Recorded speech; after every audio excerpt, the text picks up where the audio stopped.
A relação do homem com os fósseis aparentemente é tão antiga quanto a própria humanidade.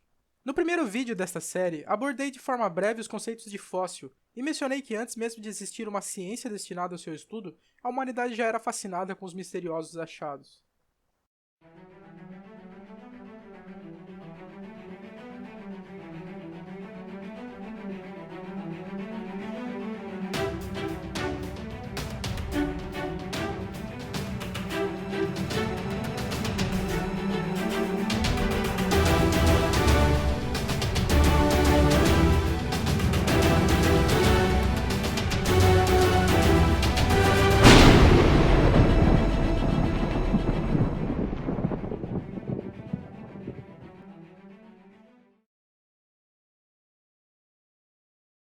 Os primeiros registros escritos que temos sobre o interesse do homem pelos fósseis datam da Antiguidade Clássica, principalmente no que diz respeito ao filósofo e naturalista romano Caio Plínio II e sua obra História Natural, do ano 77 d.C. Mas infelizmente a história nem sempre foi documentada, e a relação do homem pré-histórico com os fósseis é incerta. Mas alguns achados mostram que culturas do Paleolítico Inferior, e principalmente do Paleolítico Médio, não só tinham conhecimento da existência dos fósseis, como também os tinham como objetos pessoais. Fósseis de conchas, invertebrados e dentes de tubarão são encontrados juntos com objetos e ferramentas em sítios arqueológicos em vários países da Europa, como França, Alemanha, Portugal e Espanha. Inclusive, há indícios de que durante migrações essas culturas levavam consigo seus objetos, incluindo os fósseis, pois alguns tipos de conchas foram encontrados em sítios situados a centenas de quilômetros das jazidas onde são encontradas naturalmente.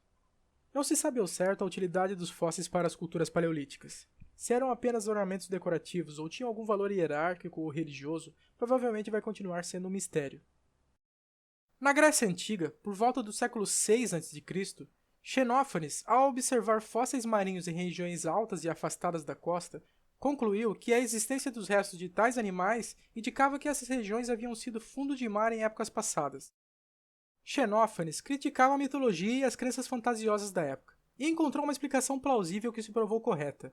Mas, por outro lado, outros pensadores gregos da época e dos séculos seguintes pensavam que os fósseis de animais encontrados eram na verdade ossos de gigantes, dragões, heróis, entre outras criaturas. É possível, por exemplo, que a lenda do Ciclope tenha nascido da observação de crânios de elefantes pré-históricos por parte dos antigos gregos, que não tinham conhecimento de como seria um esqueleto de elefante e imaginaram que o buraco no centro do crânio portava um único olho, quando na verdade seria o nariz do animal. Outra lenda que pode ter sido originada por observação de fósseis é a do grifo. Segundo a mitologia, os grifos eram animais metade leão, metade águia, e viviam no Oriente, onde eram responsáveis por proteger tesouros. Alguns estudiosos acreditam que esse mito teve origem graças à descoberta de fósseis de Protoceratops e outros ceratopsídeos na região da Mongólia. Esses fósseis apresentam cabeças com bicos ósseos e um corpo quadrúpede, e poderiam ter gerado uma interpretação errada pelos povos antigos. E as histórias sobre essas criaturas teriam viajado boca a boca até o Ocidente. Mas há uma discussão sobre isso, pois um outro grupo de estudiosos diz que tal acontecimento seria impossível, pois o mito do grifo seria mais antigo na Grécia do que o contato com os povos do Oriente. Voltando aos fósseis marinhos, os amonites, que eram invertebrados cefalópodes do período Jurássico e Cretáceo, são encontrados no mundo todo, e por isso geraram várias lendas ao redor do mundo. De forma geral, sempre são considerados como cobras que foram petrificadas por algum motivo, maldição ou castigo dos deuses. É comum também a crença de que esses fósseis têm propriedades curativas ou mágicas. Na Grécia Antiga, sua aparência semelhante a um chifre de carneiro fez com que fossem associadas ao deus egípcio Amon, cujo símbolo é um carneiro. Por isso eram chamados de Corno Amonis, ou chifre de Amon, e assim posteriormente foram denominados cientificamente como Amonites.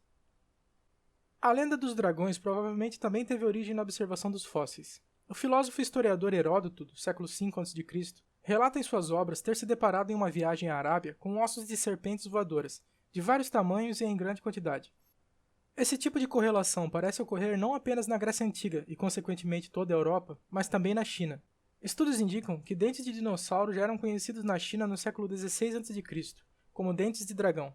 Inclusive, documentos datados do século III d.C. relatam a descoberta de ossos de dragão em locais que hoje são ricos em descobertas de fósseis. Esses fósseis são vendidos como ossos de dragão até hoje em algumas regiões da China, e segundo as crenças, têm grande poder medicinal e mágico. Em 1335, em Klagenfurt, uma cidade no sul da Áustria, foi encontrado um crânio estranho em uma pedreira. A conclusão na época não poderia ser mais óbvia, era uma cabeça de dragão. É preciso frisar que até meados do século XVI na Europa, a existência de dragões e gigantes bíblicos era uma ideia amplamente aceita. O fóssil, que na verdade era o crânio de um rinoceronte lanoso da Era do Gelo, foi exposto como uma curiosidade local e em 1590 foi usado como base para a criação do monumento Lindwurm, que até hoje é um marco na cidade. Não tão longe dali, na Alemanha, há um debate sobre algumas pegadas de dinossauros. Estudiosos sugerem que essas pegadas estão associadas à origem da lenda do herói Siegfried e do dragão Fafnir. Segundo eles, as tradicionais histórias podem ter se originado de pegadas e fósseis encontrados na região. Uma outra trilha de pegadas chamou a atenção de pescadores do século XIII, desta vez em Portugal, nas falésias da cidade de Sesimbra. Hoje sabemos que as pegadas foram feitas por dinossauros, mas na época o que se dizia é que as pegadas tinham sido feitas pela mula que carregava Nossa Senhora com o menino Jesus colina acima, e por isso o local ficou conhecido como Pedra da Mua, ou Pedra da Mula. Graças à lenda, no século XV uma capela foi erguida e o local virou o Santuário de Santa Maria da Pedra da Mua, que recebe romarias até hoje. As pegadas datam do final do período Jurássico e foram feitas principalmente por saurópodes, com algumas pegadas de terópodes.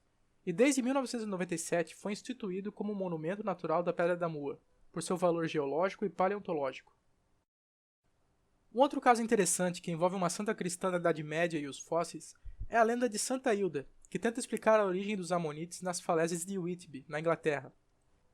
Essas falésias são ricas em fósseis de répteis e invertebrados marinhos, principalmente amonites. Desta forma, o impacto no folclore local era quase inevitável. Santa Hilda foi uma princesa e também a abadesa fundadora da abadia de Whitby em 657 d.C., que foi construída no alto das falésias. E segundo a lenda conta, havia uma infestação de cobras na região que impedia as pessoas de rezarem com tranquilidade. Por isso, Santa Hilda transformou todas em pedra. Após várias orações, as cobras se enrolaram e se petrificaram, rolando falésia abaixo. As amonites são chamadas na região de Snake Stones e são vendidas até hoje como souvenir. Do outro lado do mundo e alguns séculos mais tarde, em 1802, em Massachusetts, nos Estados Unidos, um garoto chamado Pliny Moody descobriu enquanto arava o campo com seu pai uma trilha de pegadas estranhas marcadas na rocha. A trilha foi examinada por autoridades locais e ficaram conhecidas como as Pegadas do Corvo de Noé, em referência ao conto bíblico do corvo enviado por Noé para encontrar terra firme e que nunca retornou. A conclusão foi que havia sido ali que o corvo havia pousado após o dilúvio, deixando suas marcas na lama. Pelo menos era isso que se pensava até meados dos anos 1830, quando o professor reverendo Edward Hitchcock, após estudar as pegadas, declarou que se tratavam de pegadas de antigas aves gigantes e não do corvo de Noé. Mas foi apenas em meados de 1870 que as marcas foram reconhecidas oficialmente como pegadas de dinossauro. Esses são exemplos de pensamentos que foram ficando cada vez mais raros ao final do século XVIII, com o advento do pensamento iluminista e as ciências naturais ganhando popularidade e destaque. Os estudiosos pararam de adaptar a realidade ao que já conheciam, simplesmente respondendo as perguntas da forma que achavam mais conveniente com argumentos prontos. Ou seja, ao invés de simplesmente responder, eles queriam responder da forma mais correta possível. Assim, a era dos mitos e lendas estava acabando e dando lugar a uma nova era, a era da ciência. E os dragões deram lugar a criaturas reais, tão incríveis e monstruosamente imponentes que apenas um adjetivo poderia descrevê-las, pois eram de fato terríveis.